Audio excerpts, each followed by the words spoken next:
আসসালামু আলাইকুম প্রিয় শিক্ষার্থী, আজকে আমরা দেখব চলতরিৎ অধ্যায়ের কিছু উদ্দীপক করার জন্য যে সকল প্রয়োজনীয় সূত্র লাগে সেই সূত্রগুলো কিভাবে এসেছে এবং সেই সূত্রগুলো কিভাবে মনে রাখা যায় সেই বিষয়গুলো বিস্তারিত।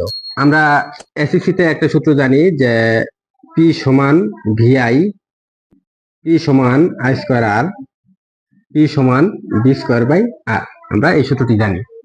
এক্ষেত্রে পি সমান ভিআই, পি সমান আই স্কোয়ার আর, পি সমান বি স্কোয়ার বাই আর, এই সূত্রটি আমাদের যদি মনে থাকে তাহলে আমরা অনেকটি সূত্র এখান থেকে বের করতে পারবো। আমরা জানি যে কাজ ডব্লিউ সমান পিটি, কারণ আমরা জানি যে ক্ষমতা পি সমান আমরা লিখতে পারি ডব্লিউ বাই টি। তাহলে এক্ষেত্রে আমরা লিখতে পারি যে ডব্লিউ সমান লিখতে পারি পিটি। ডব্লিউ সমান আমরা এখান থেকে পিটি লিখতে পারি, তাহলে ডব্লিউ সমান পিটি।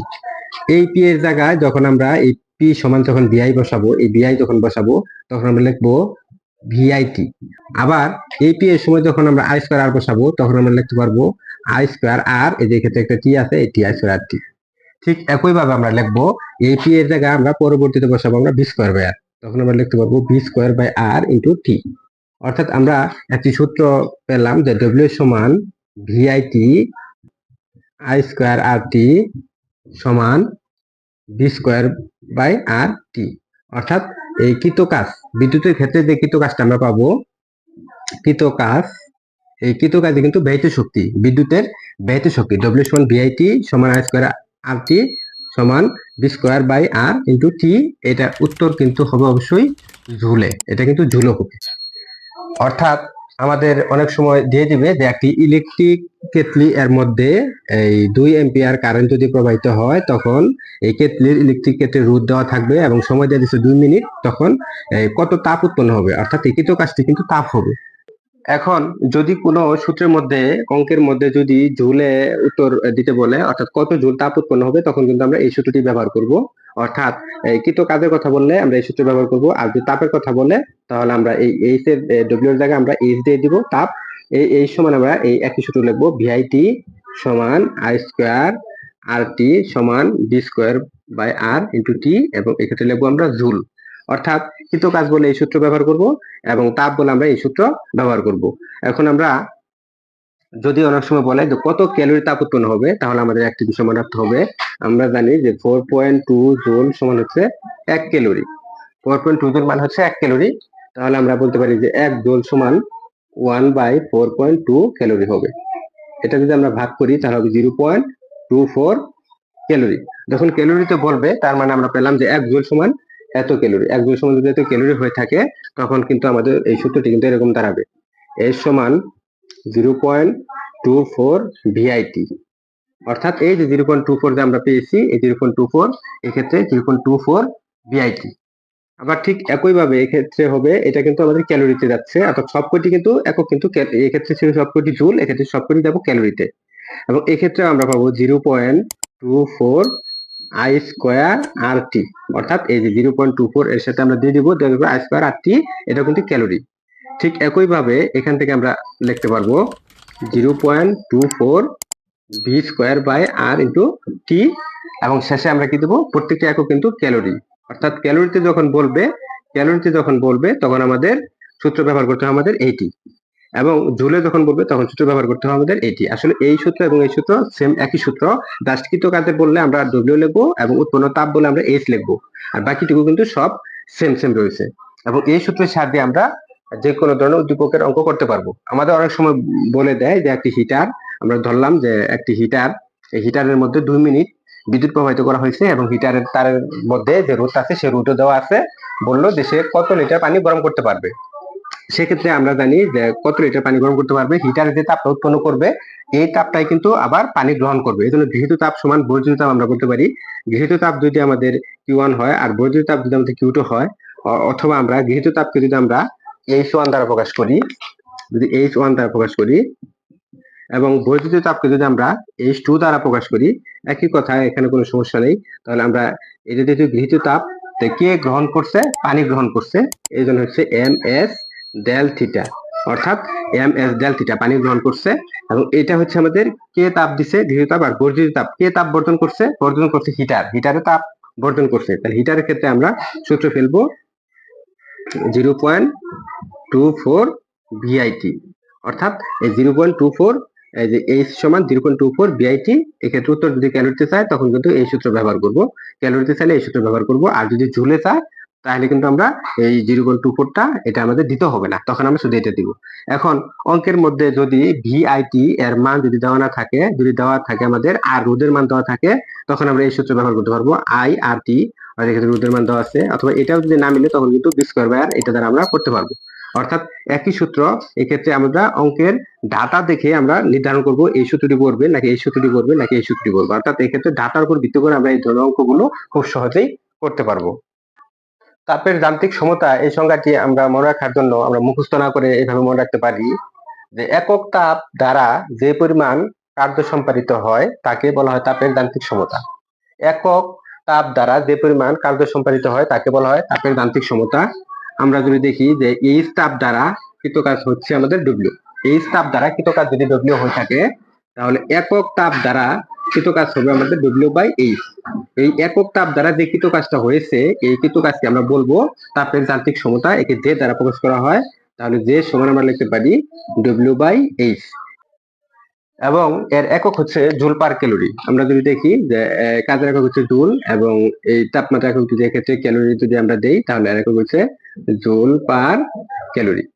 তারপর আমরা দেখব ক্যালোরি কাকে বলে বা এক ক্যালোরি কাকে বলে। এই সংজ্ঞাটা কিন্তু খুবই সহজ, আমরা এটি মুখস্থ না করে এইভাবে মনে রাখবো। মনে করলাম এক্ষেত্রে 1 গ্রাম পানি আছে, এই পাত্রের মধ্যে 1 গ্রাম পানি আছে, এটা ধরে নিলাম যে 1 গ্রাম পানি আছে। এই 1 গ্রাম ভরের পানির তাপমাত্রা 1 ডিগ্রি সেলসিয়াস বৃদ্ধি করার জন্য, 1 ডিগ্রি সেলসিয়াস বৃদ্ধির জন্য যে পরিমাণ তাপের প্রয়োজন তাকে বলা হয় 1 ক্যালোরি বা শুধু ক্যালোরি। সুতরাং 1 গ্রাম বিশুদ্ধ পানির তাপমাত্রা 1 ডিগ্রি সেলসিয়াস বৃদ্ধির জন্য যে তাপের প্রয়োজন হয় তাকে বলা হয় 1 ক্যালোরি। তারপর আমরা দেখব কিলোওয়াট ঘন্টা বা বিওটি বা ইউনিট কি।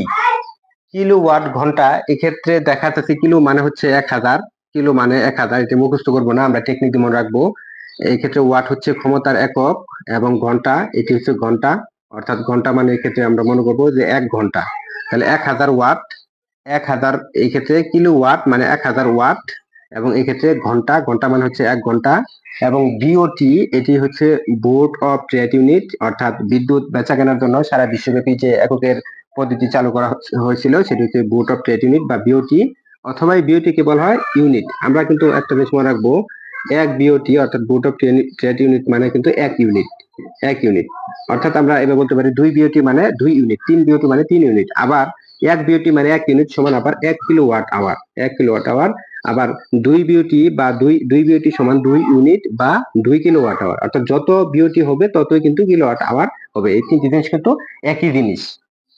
এখন কিলোওয়াট ঘন্টা কাকে বলে, এটি পরীক্ষায় অনেক সময় এসে থাকে। এই কিলোওয়াট ঘন্টা মনে রাখার জন্য আমরা চিন্তা করব যে 1000 ওয়াট ক্ষমতা সম্পন্ন, 1000 ওয়াট ক্ষমতা সম্পন্ন কোন যন্ত্র 1 ঘন্টা যদি বিদ্যুৎ শক্তি ব্যয় করে, যে পরিমাণ বিদ্যুৎ শক্তি ব্যয় করেছে তাকে বলা হয় কিলোওয়াট ঘন্টা। অর্থাৎ ব্যয়িত শক্তির পরিমাণ বোঝাচ্ছে কিন্তু কিলোওয়াট ঘন্টা। এই ক্ষেত্রে কিন্তু কিলোওয়াট ঘন্টা কিন্তু আমাদের শক্তির একক, কিন্তু ক্ষমতার একক নয়। কিন্তু আমাদের মনে রাখতে হবে কিলোওয়াট ঘন্টা কিন্তু শক্তির একক, অর্থাৎ বিদ্যুৎ শক্তির ব্যয়ের একক, বিদ্যুৎ শক্তির একক। এই জন্য আমরা কিলোওয়াট ঘন্টা মনে রাখবো যে 1000 ওয়াট, 1000 ওয়াট যন্ত্র 1 ঘন্টা ব্যাপী যে পরিমাণ বিদ্যুৎ শক্তি ব্যয় করে তাকে বলা হয় 1 কিলোওয়াট ঘন্টা। এবং এটা আমরা যদি পরীক্ষায় লিখতে পারি তাহলে কিন্তু আমাদের এই সংজ্ঞাটি হয়ে গেল। আর মনে রাখতে হবে আমাদের এই কিলোওয়াট ঘন্টা হিসেবে কিন্তু আমরা বিদ্যুৎ বিল দেই, বিদ্যুৎ বিল কিন্তু আমরা ঘন্টা হিসেবে দিই, কখনো কিন্তু মিনিট হিসেবে দিই না। কোনো অঙ্কের মধ্যে যদি মিনিট দেওয়া থাকে তাহলে তাকে কিন্তু আমাদের 60 দ্বারা ভাগ করে ঘন্টায় পরিণত করে তার অঙ্ক করতে হবে। আমরা এই কিলোওয়াট ঘন্টা বা বিওটি এটি বিদ্যুৎ বিলের সময় আমরা কিন্তু এই এককটি ব্যবহার করব। তারপর আমরা দেখবো যে বিদ্যুৎ বিলের যে সূত্র রয়েছে, এই বিদ্যুৎ বিল আমরা কিভাবে বের করব, অর্থাৎ এই সেই সূত্রটি আমাদের জানতে হবে। আমরা সেই সূত্রটি একটু দেখবো যে বিদ্যুৎ বিলের ক্ষেত্রে সেই সূত্রটি কোনটি। আমরা বিদ্যুৎ বিলের ক্ষেত্রে এই সূত্রটি মনে রাখবো যে বি সমান ব্যয়িত শক্তি, অর্থাৎ এই ব্যয়িত শক্তি ইন্টু প্রতি ইউনিট বিদ্যুতের বিল। আমরা মনে রাখবো যে বিল সমান ব্যয়িত শক্তি ইন্টু প্রতি ইউনিট বিদ্যুৎ বিল। এক্ষেত্রে ব্যয়িত শক্তি হচ্ছে আমাদের ডব্লিউ এবং প্রতি ইউনিট বিদ্যুৎ বিলকে আমি ভি দ্বারা যদি প্রকাশ করি। আবার এই ডব্লিউ সমান আমরা লিখতে পারি পিটি ভাগ 1000 ইন্টু ভি। এটাকে আমরা সাজিয়ে গুছিয়ে লিখতে পারি পিটিবি ডিভাইড বাই 1000 টাকা। অর্থাৎ এটি হচ্ছে আমাদের বিদ্যুৎ বিলের সূত্র। আমরা জানি যে ডব্লিউ সমান বিদ্যুৎ বিলের ক্ষেত্রে আমরা যদি দেখি যে ডব্লিউ সমান হবে, আমরা জানি ডব্লিউ সমান পিটি, অর্থাৎ পি সমান আমরা জানি ডব্লিউ বাই টি। তাহলে আমরা এখান থেকে লিখতে পারি যে ডব্লিউ সমান হচ্ছে পিটি। ডব্লিউ সমান যদি পিটি হয় তাহলে এই ক্ষমতার একক হচ্ছে আমাদের ওয়াট, ক্ষমতা একক হচ্ছে ওয়াট, এবং এক্ষেত্রে সময়ের একক হচ্ছে আওয়ার। অর্থাৎ বিদ্যুৎ বিল আমরা ঘন্টা হিসেবে দিই ওয়াট আওয়ার। এক্ষেত্রে আমরা যদি এখানে একটা কে দিই তাহলে হলো কিলো ওয়াট আওয়ার। এখানে কে দেওয়ার জন্য আমাদের নিচে একটা 1000 দিতে হবে। এই জন্য আমরা লিখি যে ডব্লিউ সমান পিটি ভাগ 1000 কিলোওয়াট আওয়ার। এক্ষেত্রে ছিল ডব্লিউ সমান পিটি ভাগ 1000 কিলোওয়াট আওয়ার। এক্ষেত্রে যেহেতু আমরা বিদ্যুৎ বিল ব্যয় করতেছি এজন্য বিলের একক কিন্তু কিলোওয়াট আওয়ার হবে, টাকা হবে, এবং প্রতি ইউনিট বিদ্যুতের মূল্য হচ্ছে ভি। অর্থাৎ এই সূত্রের সাহায্যে আমরা কিন্তু বিদ্যুৎ বিল হিসাব করতে পারবো। সেটা আমরা বিভিন্ন ধরনের উদ্দীপকের মধ্যে করব। এখন এই পি এর মান যদি সরাসরি দেওয়া না থাকে তখন আমরা পি সমান, আমরা অনেকটা সূত্র জানি যে পি সমান ভিআই, পি সমান আই স্কোয়ার আর, পি সমান বি স্কোয়ার বাই আর। এই ক্ষেত্রে পি এর মান যেটা আমাদের উদ্দীপকের ডাটা অনুসারে বসবে এখানে আমরা বসাবো, বসে দিয়ে কিন্তু আমরা অঙ্কটা খুব সহজেই করতে পারবো।